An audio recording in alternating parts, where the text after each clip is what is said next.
Bonjour tout le monde, bienvenue sur ma chaîne. Je m'appelle Mariam, je suis thérapeute, sexothérapeute, thérapeute de couple. J'exerce à Versailles en libéral, en cabinet. Et je pratique également les consultations en ligne. Aujourd'hui, j'ai le plaisir de recevoir Hop avec moi et ensemble, on va discuter des liens d'attachement, des relations amoureuses anxieux évitant, le couple anxieux évitant. Et on va essayer de répondre un peu à toutes les questions qu'on peut se poser justement au sujet de ces types de relations qui parfois, faut bien l'avouer, sont un peu complexes à comprendre et à dénouer. Hello! Hello, Ça va? On s'est vu toute la journée, mais ça va. Je suis tellement contente de te recevoir et en fait, ça me fait tellement plaisir que ce soit toi, ma première invitée. Mais j'allais te le dire, moi je suis hyper honorée d'être la première invitée de ta chaîne. C'est trop cool! Je suis là dès le début. Non, j'adore. Bon. Merci beaucoup de me recevoir. Alors, est-ce que ça te dit quelque chose, les relations anxieux évitants? Est-ce que ça te parle, les Ouais. relations en amour anxieux évitants? Oui. Qu'est-ce que t'en penses, toi? Moi, ce que j'en pense, moi je suis anxieuse. Toi, tu appartiens à la team anxieux. Moi je suis team anxieuse. Ok. Donc, ça veut dire que tu as déjà eu des partenaires évitants? Oui, ouais, j'ai déjà des partenaires évitants. Ok. Comment ça s'est passé? Comment tu le vis? Comment... Alors, je ne l'ai pas spécialement compris pendant que j'étais dans la relation. Je sais pas si tu comprends ce que je veux dire. Oui. Qu'est-ce qui a fait que tu as compris? En tombant sur une vidéo sur TikTok. Écoute, je sais pas, une nana qui expliquait évitant, anxieux évitant. Je regarde une vidéo, 2 vidéos, comment fonctionnent l'évitant. Je me suis dit, ah ouais, en fait, c'est lui et moi, quoi. Et là, c'est là où moi, j'ai su, voilà, mais j'ai su d'entrée. Je savais que l'anxieux, c'était moi, à chercher, à comprendre, à vouloir communiquer. Et l'évitant, non, non, non, non, surtout pas. Je n'ai rien à te dire, tu vois. Ne me parlez pas, je n'entends rien, Je je ne fuis, vois je rien, cache. je ne veux pas dire. Et ça a tellement été ça. Et en fait, je l'ai pas compris pendant la relation. Mais généralement, les anxieux savent tout de suite. Quand on parle des relations anxieux évitantes, qu'on commence un petit peu à décrire, et d'ailleurs, je vais le faire juste après, je vais expliquer ce que c'est les dynamiques, les relations anxieux évitants.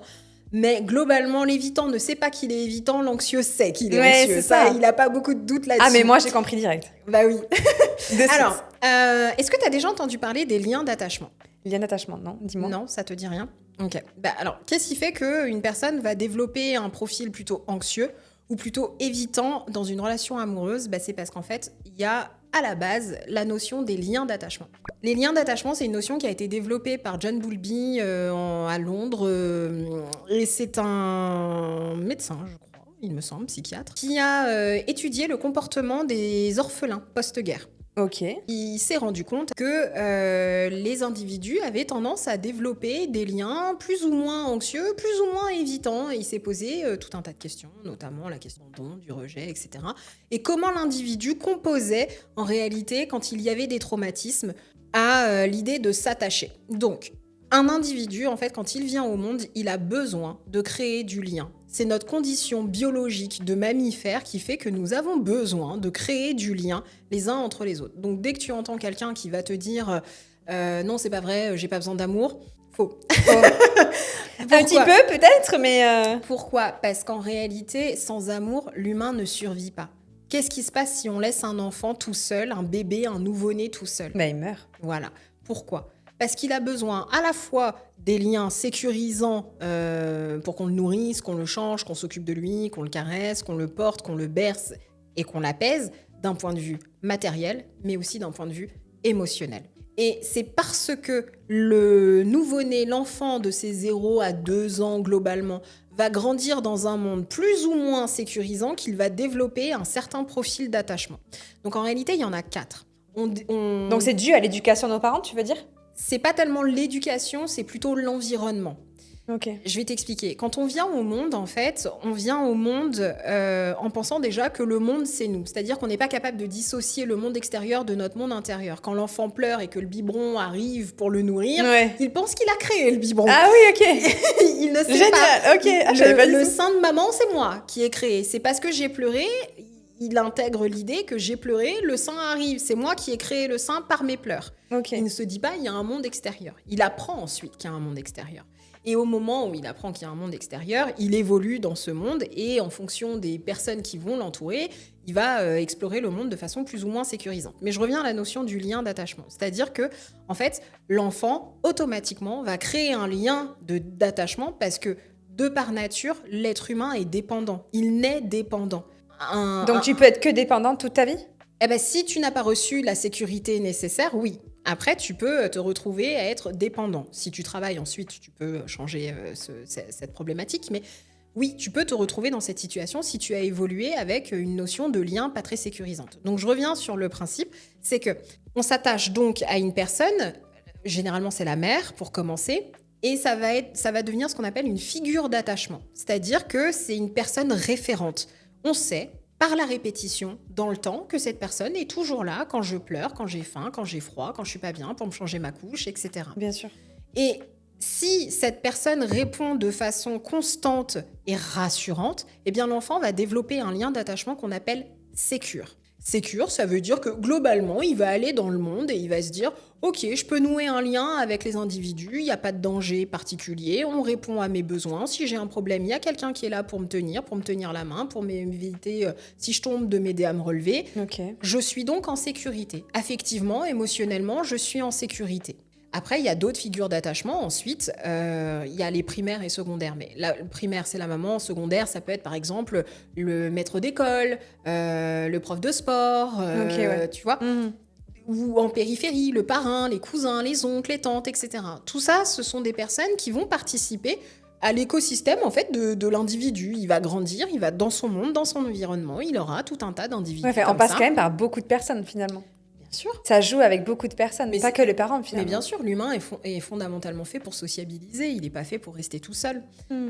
Donc, si globalement tout le monde est plus ou moins satisfaisant, parce que la perfection n'existe pas, mais en tout cas qu'on répond de façon suffisante aux besoins émotionnels, matériels, eh bien l'enfant va développer un lien d'attachement qu'on va qualifier de sécure.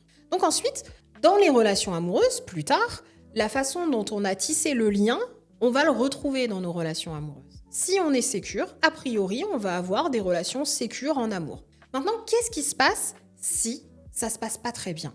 Ou si il y a un système qui est défaillant? Et bien là, l'enfant va développer un lien d'attachement qu'on va appeler insécure. Et là, c'est autre chose. Dans la catégorie des insécures, il y a 3 sous-catégories. Ça ne veut pas dire sous-catégorie en termes de dépréciation ou pas. C'est simplement, il y a 3 catégories dans le lien global insécure. Le premier, donc on parlait des anxieux. Tu me parlais des anxieux, on va parler des anxieux. Moi, je suis anxieuse, donc c'est ça. Un lien insécure, anxieux. Qu'est-ce que ça veut dire? Ça veut dire que l'enfant a appris que d'une façon ou d'une autre, il ne peut pas compter tout seul sur lui-même, il ne se sent pas suffisamment autonome, et donc il développe de l'anxiété et il se dit « vite, il me faut toujours quelqu'un d'autre pour me rassurer, il me faut toujours un support extérieur pour me rassurer parce que je n'ai pas les ressources nécessaires à l'intérieur de moi pour me sentir suffisamment solide et en confiance pour aller à la rencontre du monde. » C'est comme ça que s'il y a beaucoup d'insécurité et d'anxiété, on peut se retrouver dépendant affectif.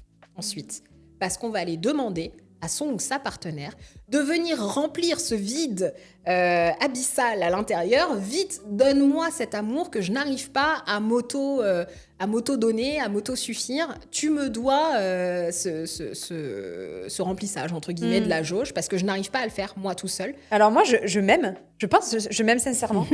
Mais j'arriverai pas à définir si j'ai de la dépendance affective. Je pense que oui. Alors, on est tous codépendants. Ouais, j'allais te le dire. La grande dépendance affective, c'est quand vraiment tu ne peux pas te passer d'autrui pour pouvoir fonctionner tout seul ou toute seule. Ouais, non, j'avance. Pas une grande dépendance affective. Ouais. T'as plutôt un profil de dépendance. Non, mais du coup, j'analyse avec la petite... J'ai fait ma petite analyse. Mais t'as plutôt peut-être un profil un peu dépendante. Ouais, je pense. Sans pour autant être une grande dépendante affective. Il y a aussi des degrés dans le principe de dépendance. Mais en tout cas, voilà, j'explique un peu les racines du pourquoi, du comment. Mais tout ça, c'est encore une fois parce que l'enfant n'a pas su trouver au sein de son foyer, au sein de ses figures d'attachement, suffisamment de sécurité. Où on n'a pas suffisamment répondu à ses besoins, sans pour autant juger ou critiquer, hein, mais en tout cas, on n'a pas répondu de la façon dont il ou elle avait besoin.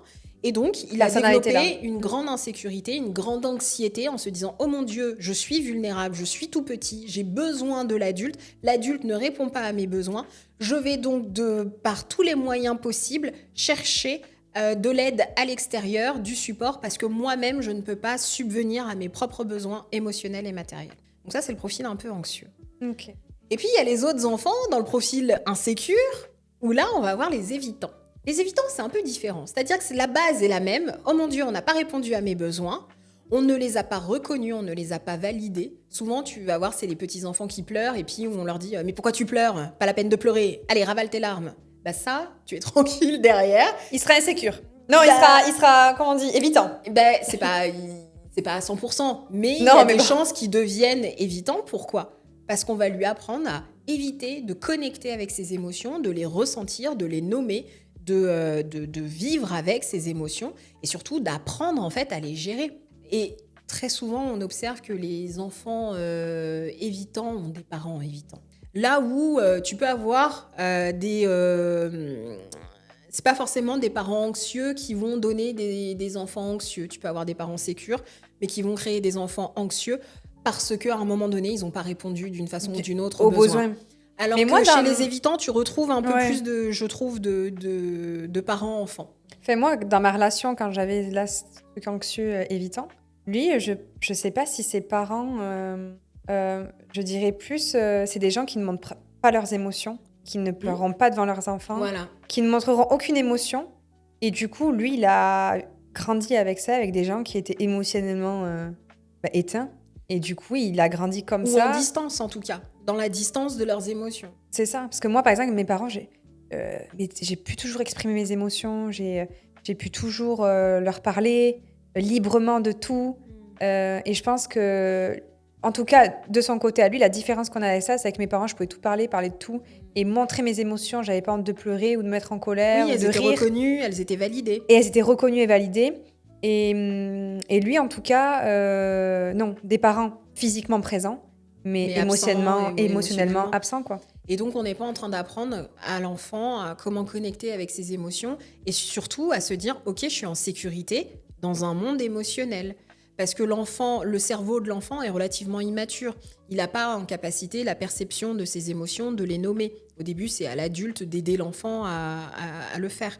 Donc, bien sûr que chez les évitants, en tout cas les personnes qui vont avoir un profil d'attachement évitant, c'est parce qu'on a nié, on les a bridés en fait, tout simplement. Et puis surtout, c'était trop douloureux d'y avoir accès. Et donc, on se retrouve ensuite avec des adultes dans le profil amoureux qui vont être évitants et ils vont avoir des comportements bien particuliers en amour. La fuite, par tous les moyens. Ah oui, moi, c'était terrible, ça. Donc, J'ai très mal vécu, ça. Et ouais, forcément, les anxieux, nous, c'est ce qu'on craint le plus. Le vide, le rien, l'abandon, l'absence, chez l'anxieux, c'est la catastrophe. Ah non, mais c'est terrible. Oh mon Dieu, je ne peux pas subvenir à mes propres besoins et l'autre me quitte. Ouais. Reviens.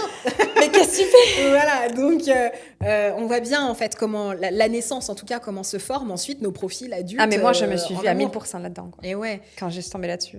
Et par rapport à ce que je te disais, tu vois, les figures d'attachement tout à l'heure, donc les références quand on est enfant où on se dit, ok, je peux compter dessus, et bien plus tard, la figure d'attachement principale, c'est notre conjoint ou notre conjointe. C'est ça. C'est là où on va avoir du lien émotionnel, où on va vraiment partager, on va rentrer justement en profondeur de l'émotion, du lien, ce que détestent par-dessus tout les évitants. Bien vu. Qu'ils ne veulent absolument pas vivre parce que ça les effraie. Ils sont en très grande souffrance. Souvent, les personnes qui sont dans des relations amoureuses et qui ont des profils évitants et où la relation se passe pas bien, en réalité, ils sont en grande souffrance. Ils paniquent, ils se sentent vite étouffés, ils ont vite peur, ils ont peur qu'on leur en demande trop, ils ont peur de pas être à la hauteur, ils se retrouvent avec des blessures d'estime profondes parce qu'ils ont une mauvaise image d'eux, puisque dès tout petit, on leur a dit non mais en fait... Et ils font du mal. Et ils font du mal. Alors, on me dit... Non, mais j'ai vu plein de vidéos. Mais c'est important, bien sûr, vas-y, dis-le. Mais on souffre, quoi. Ils se rendent pas compte à Alors, quel point les personnes ils souffrent. anxieuses souffrent, ça c'est sûr. Mais je sais qu'ils souffrent aussi. J'ai appris à comprendre que aussi l'évitant, il souffre énormément. Mais à sa façon, ouais. À sa façon. Mais putain, mais qu'est-ce qu'ils nous font du mal, quoi. Non, il faut le dire, quoi. J'avoue, ça fait des dégâts. Ah ouais. En vrai, ça fait des dégâts. Qu'est-ce qui fait des dégâts pour la personne anxieuse? C'est le fait que la personne évitante en amour, par définition, évite. Évite le lien, évite la connexion, évite la profondeur du lien et cherche à rester en superficie.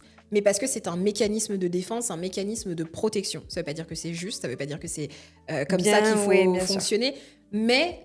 une fois de plus, c'est aussi, ça traduit toute la souffrance qu'ils ont eue quand ils étaient enfants. Maintenant, leur job à eux, c'est de se réparer, c'est d'aller en thérapie, c'est d'aller justement apprendre à connecter avec ses émotions, apprendre à faire face à ce qu'ils ressentent et essayer de comprendre, parce que des fois, ils savent même pas ce qu'ils ressentent. Bien sûr. Ils sont tellement dans un déni total qu'ils ne sont même pas conscients. Souvent, en cabinet, moi, je reçois beaucoup de Ah, mais moi, il est dans le déni, anxieux et évitants. Ah oui, Ils savent même pas ce qu'ils ressentent. Quand je leur demande, mais qu'est-ce que vous ressentez? bien sûr. Mais vous ressentez quelque chose? Non. Oui. Mais quoi? Je ne sais pas. Ah ouais, quand même. Incapables de nommer. Oui, ils sentent qu'il y a un truc, mais ils savent pas quoi. Ils savent pas l'exprimer. Donc, j'ai des personnes anxieuses, évidemment, ils se mettent en couple avec des anxieux, sinon c'est pas drôle. Mais comment ça, tu sais pas? Mais enfin, moi, je sais ce que je ressens pour toi, c'est une évidence, je ressens de l'amour. Mais tellement, et bla. mais je comprends tellement, c'est... Mais à côté de ça, nous aussi, moi, je fais partie de la team anxieuse aussi. Hein. Ouais. Nous, les anxieux, on est très forts pour parler beaucoup de tout, Ouais, mais sans tellement. jamais vraiment nommer ce qui se passe à l'intérieur. Alors, c'est vrai, j'avoue. J'avoue qu'on a cette force-là, je trouve, de cacher les choses. D'être en périphérie tout le temps. Ouais, c'est vrai. Et pourquoi, à ton avis? Je sais pas, mais je sais pas, c'est quelque chose qu'on a développé.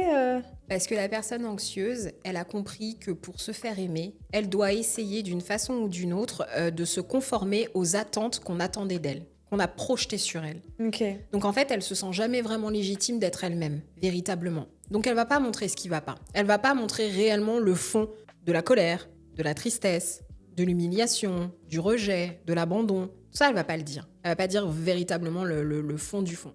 Par contre, pendant 1 heure, elle peut t'expliquer que au boulot, ça n'allait pas parce qu'un tel collègue a dit ci, parce que machin, parce que truc, parce que bidule, et tu te rends compte, et bla, et bla. Et on est parti pour 1 heure sans jamais vraiment nommer. Et à ce moment-là, tu peux être tranquille, on perd l'évitant. C'est vrai. L'évitant me regarde avec des grands yeux en mode panique, help, aidez-moi madame. Mais c'est vrai. Mais oui, parce que C'est lui, vrai. il comprend pas véritablement la demande. Forcément, elle est pas nommée, elle est pas dite. Parce que une fois de plus, il faut bien comprendre qu'on appartient à la même famille des insécures. Donc c'est pas sécurisant pour l'anxieux d'aller chercher au plus profond de lui ou d'elle et de dire sur la table, voilà ce qui se passe. Parce que derrière, il y a la peur de l'abandon, il y a la peur du rejet. Souviens-toi, on est anxieux, on pense pas qu'on peut subvenir nous-mêmes à nos besoins. Donc ça veut dire qu'il faut que l'autre réponde à nos besoins. Et si on dit quelque chose qui déplaît à l'autre, l'autre se tire. Donc il répond plus à nos besoins. Je sais pas si c'est que anxieux évitant, mais il y a pas de communication, quoi. Il y a Bien que sûr l'anxieux que qui si. communique.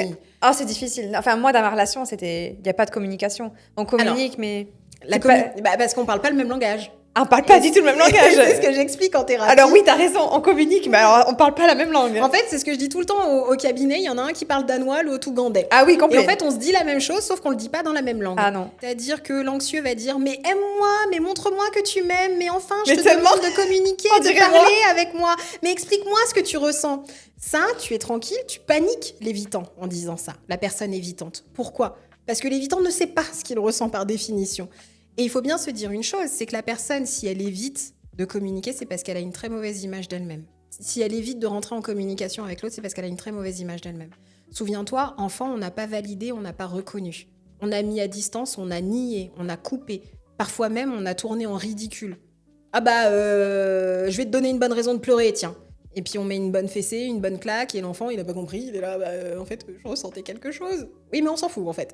Donc, on s'en fout, ça veut dire que tu n'es pas important. De ses besoins et de ses envies, qu'on les écoutait pas, quoi. Et oui, mais derrière, ça veut dire que tu n'existes pas, tu ne comptes pas.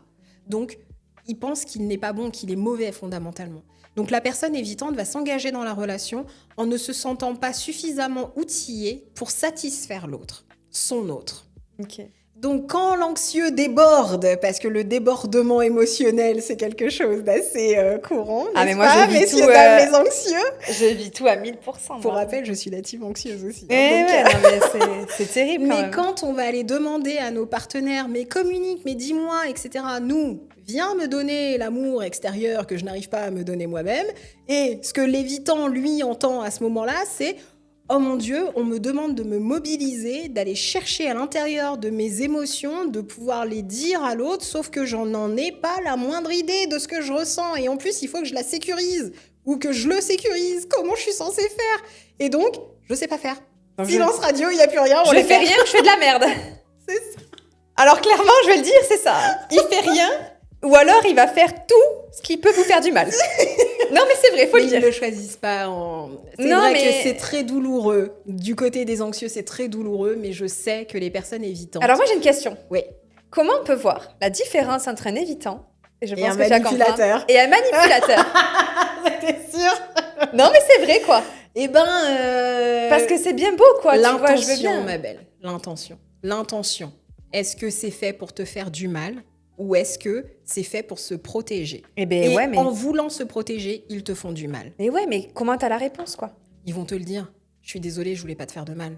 Mon objectif, c'est pas de te faire du mal. Ah, il me l'a déjà dit.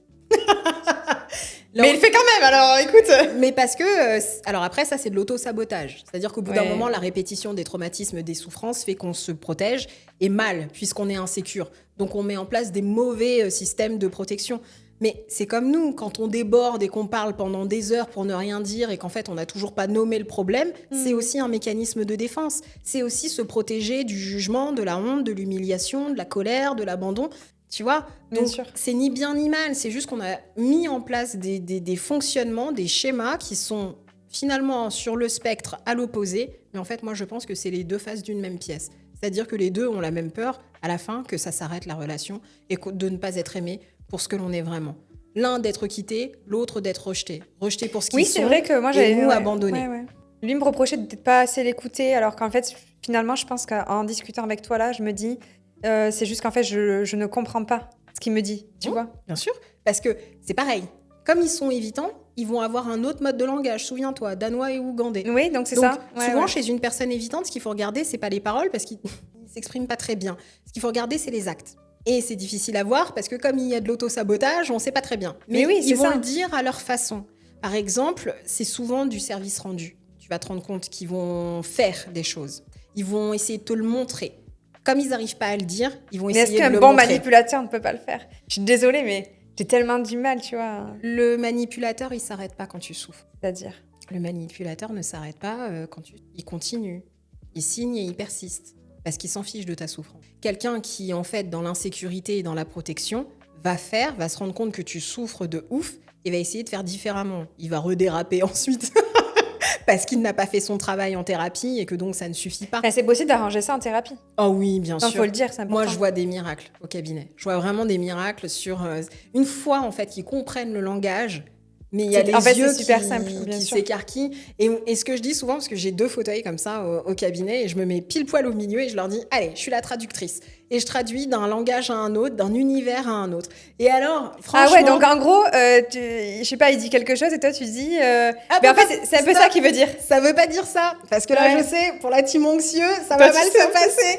Mais comme je sais aussi chez les évitants, je vois très bien quand les évitants, Ah je les ouais, perds, ok. ils commencent à s'enfoncer dans le fauteuil ou alors avec les... Et puis ils me regardent comme ça avec des grands yeux. Ça va plus, là, hein, on vous a perdu. Ah ouais, non, là, je suis plus ce qu'il Ah raconte. ouais, ok. Parce que nous, on se perd dans un flot de paroles, en fait, et on n'est pas très efficace dans la communication. On parle beaucoup, on communique beaucoup, mais on n'est pas très efficace, par contre. Ça, c'est ce que j'ai remarqué, en tout cas. Ah ouais, moi par contre, je pouvais déblayer des messages, des paroles, en plus des fois hyper blessantes.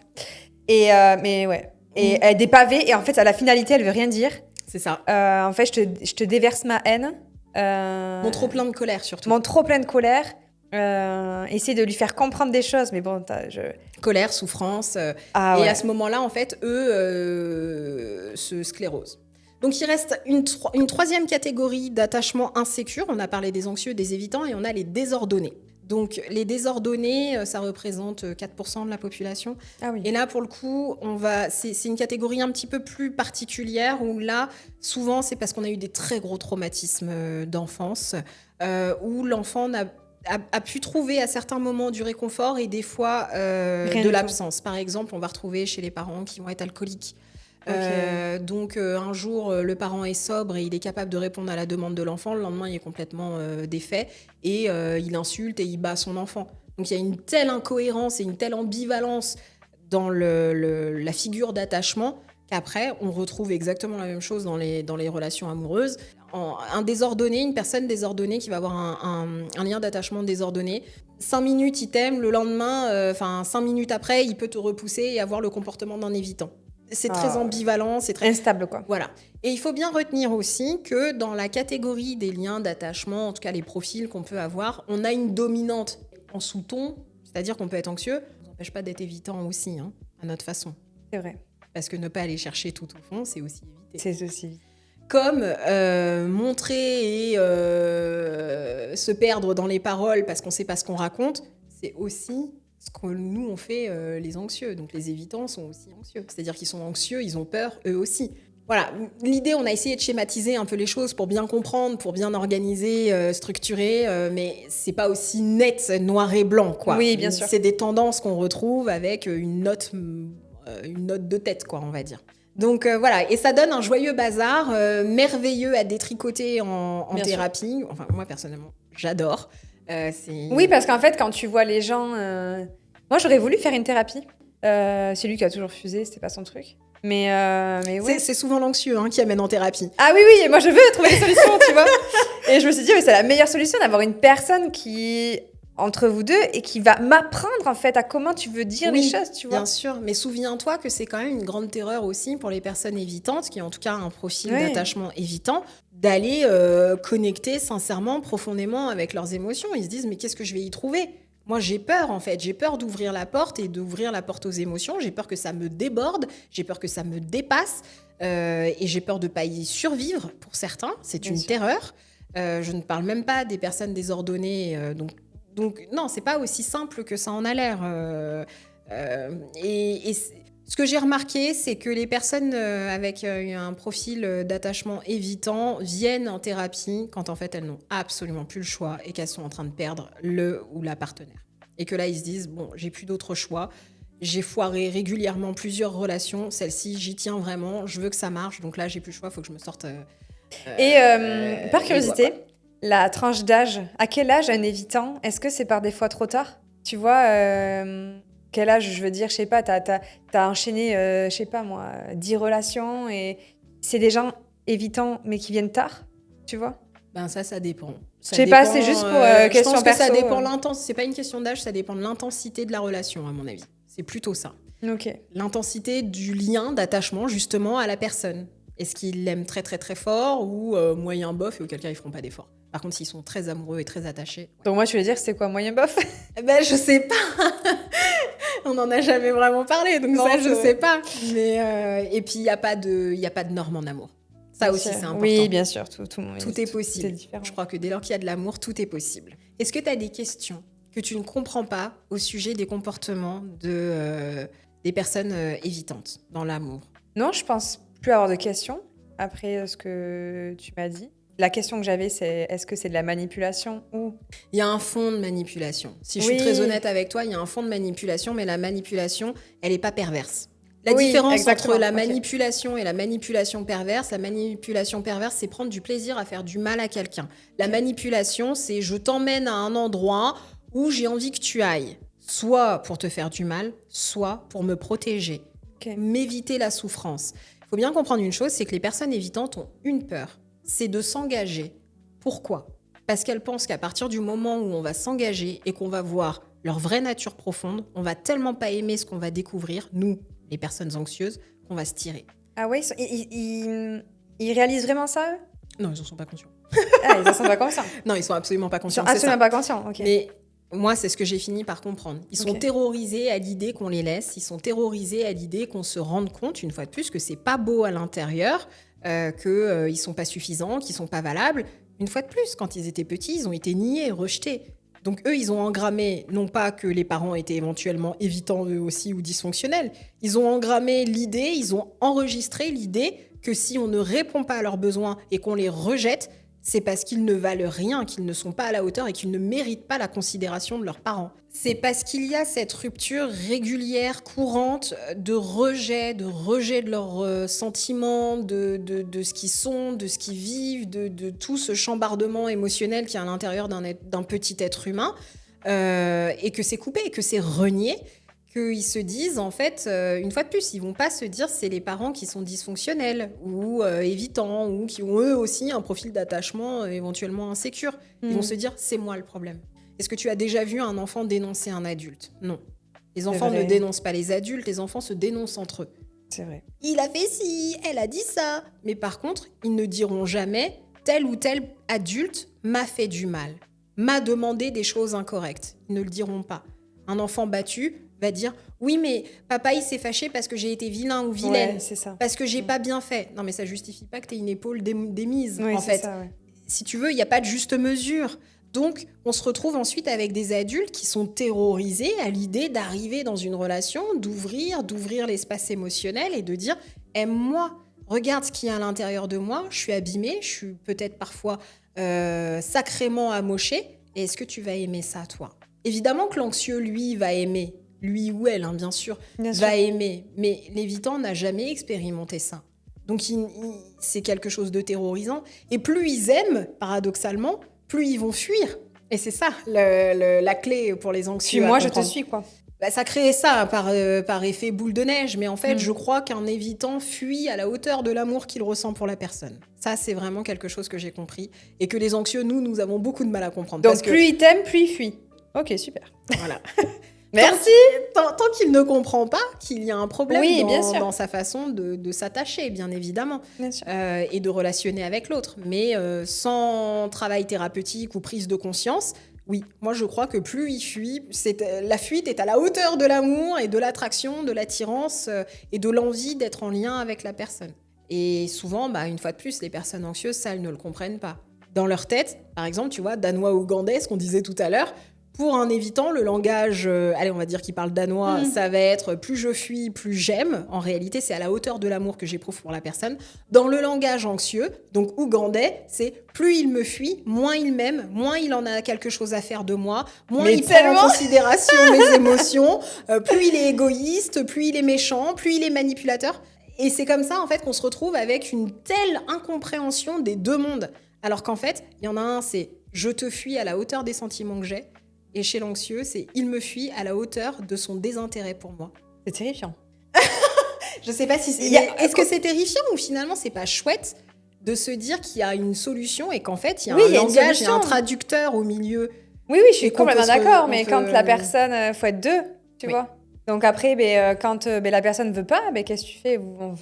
Tu te sépares et tu souffres. Parfois, il y a la séparation qui est nécessaire. Oui, quand la personne est évitante ou même l'anxieux, tu sais, nous, on est aussi assez dysfonctionnels, les anxieux. Tu sais, de toute façon, pour que ça s'emboîte, pour que ça marche, la relation, il faut deux dysfonctions. Ah, mais bien sûr. Parce que quand il y en a un qui est d'aplomb et que l'autre est dysfonctionnel, ça marche pas. Donc, il faut deux dysfonctions. Et ça, c'est important aussi de le dire. Parce qu'on a tendance beaucoup à charger les évitants. Mais il faut bien retenir que... Non, mais je pense que l'anxieux, à un moment donné, en a marre. Et moi, c'est ce qui est arrivé. Oui. Et après, tu t'en vas parce que tu es fatigué, quoi. Et finit par arriver ce que redoute le plus la personne évitante, qu'on s'en aille, effectivement. Qu'on finisse par dire on jette l'éponge, allez, ça suffit, j'en ai ras le bol. Tout leur comportement, en fait, c'est de l'auto-sabotage. C'est une façon de tester et de voir à quel moment leurs plus grandes craintes, leurs plus grandes peurs vont se réaliser. Et en fait, au moment où on en a ras-le-bol, on réalise finalement l'espèce de prophétie. Et puis eux, dans leur langage, les évitants vont finir par se dire tu vois, j'avais raison de pas m'attacher. En fait, c'est pas possible. L'amour, c'est pas pour moi. De toute façon, on m'aimera jamais. Donc, je fais bien de rester un espèce de bunker émotionnel. Et puis l'anxieux, lui, il va repartir dans son coin en disant de toute façon, personne ne m'aime jamais assez pour s'attacher à moi, pour rester avec moi, pour me choisir, pour s'engager avec moi. Et on repart tous les deux, chaque catégorie dans son univers et dans son monde. D'où l'importance de venir, s'il vous plaît, en cabinet, travailler, communiquer, apprendre à décrypter vos comportements, vos façons de faire. Et je suis convaincue qu'à partir du moment où on comprend le langage de l'autre, ce que ça veut dire, et nos propres langages, nos propres besoins, alors à ce moment-là, tout devient possible, y compris le grand amour. Merci beaucoup, d'être venue, d'avoir discuté avec moi. Merci à toi, j'ai beaucoup appris, c'était hyper intéressant. Ouais, j'ai adoré. Je suis tellement contente en fait que ça soit fait avec toi. Par ailleurs, les informations pour s'abonner à la chaîne de Hope, vous les retrouverez dans la barre de description en dessous. Hope, tu fais souvent des interviews, des partages, des échanges. Alors moi, je fais des interviews sur les métiers, j'ai commencé comme ça. Les personnes connues, si je peux dire comme ça, oui, des influenceurs, youtubeurs. J'aimerais faire aussi encore plus connu, mais ça va venir. Acteur, chanteur. Mais oui. Pourquoi pas. Carrément. Et là, j'ai lancé les témoignages. Je reçois des personnes qui ont des témoignages, des parcours atypiques, pas spécialement tristes, mais aussi hyper joyeux. Parce que c'est enrichissant. Parce que c'est enrichissant. Donc, c'est ce que je fais sur ma chaîne YouTube et que je partage un peu. Trop bien. Écoute, encore une fois, c'était un vrai plaisir de te recevoir. Mais et merci à toi. Je suis trop heureuse d'avoir démarré avec toi. Ça me tenait vraiment à cœur, donc c'est top. Je suis le début. Et écoutez, j'espère que cette première vidéo vous aura plu. Abonnez-vous, construisons ensemble une belle et grande communauté basée sur la sincérité, la tolérance, la bienveillance et l'amour. Prenez bien soin de vous, je vous dis à très bientôt. Parce que l'amour, ça s'apprend et que ça commence avec toi, que ça commence par soi. Si tu es arrivé ici, jusqu'ici, en regardant cette vidéo, c'est que toi aussi, tu as envie de construire des relations grandioses, saines et de qualité. Toi aussi, tu as envie de vivre l'épanouissement dans tes relations amoureuses. Alors tu sais quoi? Construisons ensemble une communauté basée sur la bienveillance, la tendresse, l'amour, le partage, le respect. Grandissons ensemble et abonne-toi.